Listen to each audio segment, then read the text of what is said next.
தமிழ் துறையில் செயலாளராக செக்ரட்டரியாக போடுற ஆள் ஒரு தமிழ் தெரிஞ்சவராக இருக்கணுமா வேண்டாமா? அப்படி பார்த்தீங்கன்னா இப்போ தமிழ்நாட்டுக்காக பேசுறது இல்லை மற்ற துறைகளை பற்றியெல்லாம் நான் சொல்ல வரல. தமிழ் துறை, தமிழ் வளர்ச்சித்துறைன்னு ஒன்று வச்சுருக்குறாங்க. அதில் வந்து இப்போ ஒரு நல்ல கேள்வி ஒன்று கேட்குறேன், கோச்சிக்காதீங்க. தமிழ்நாட்டில் தமிழை வளர்க்கறதுக்குன்னு ஒரு துறை, தமிழை வளர்க்குறதுக்குன்னு ஒரு அமைச்சர், இந்த மாதிரிலாம் வைக்கிறாங்க. அப்புறம் வந்து ஆண்டு விழாலாம் நடத்துகிறாங்களே. வேறு ஸ்டேட்டில் அவங்கவுங்க மொழியை வளர்க்குறதுக்கோ இல்லை வளர்ச்சிக்கோ துறை இருக்குதா, இல்லை அமைச்சர் இருக்காங்களா, இல்லை மாநாடு நடத்துகிறாங்களா? ஏன் தமிழ் தானாக வளராதா? அது இல்லை குழந்தையாது. 1000-100,000 வருஷம் இருக்குது இந்த தமிழ். இதை வளர்க்குறாங்களாம். அதுக்கு ஒரு போர்டு, அதுக்கு ஒரு மெம்பரு, அதுக்கு தமிழ் தெரியாத ஆளுங்க. அதாவது இப்படியெல்லாம் வச்சாத்தான் மக்களை ஏமாற்ற முடியுங்கிறது சொல்லுங்க. ஆக நாங்கள் நினைக்கிறது கரெக்டு தாங்க. தமிழை வந்து நீங்கள் ஒன்றும் நியாயமாக பேசினாலே போதும், அது வளர்ந்துடும்.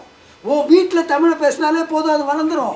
தமிழ் எழுத படிக்க தெரிஞ்சாலே வளர்ந்துடும். இவங்க எல்லாம் தமிழை எவ்வளோ வளர்க்குறாங்கிறதுக்கு இன்னொரு அருமையான உதாரணம் இருக்குது, சொல்லவா? சொல்லுங்க சார்.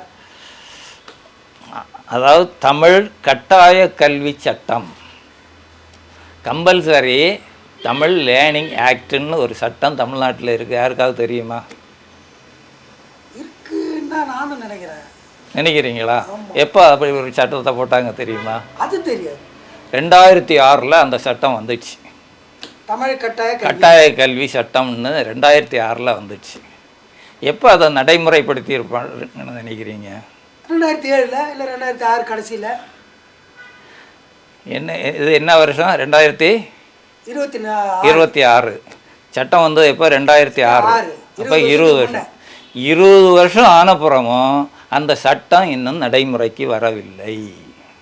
எப்படி தெரியுதுன்னா, எனக்கு சில ஸ்கூலில் சில பள்ளிகளில் தமிழ் படிக்க தேவையில்லை.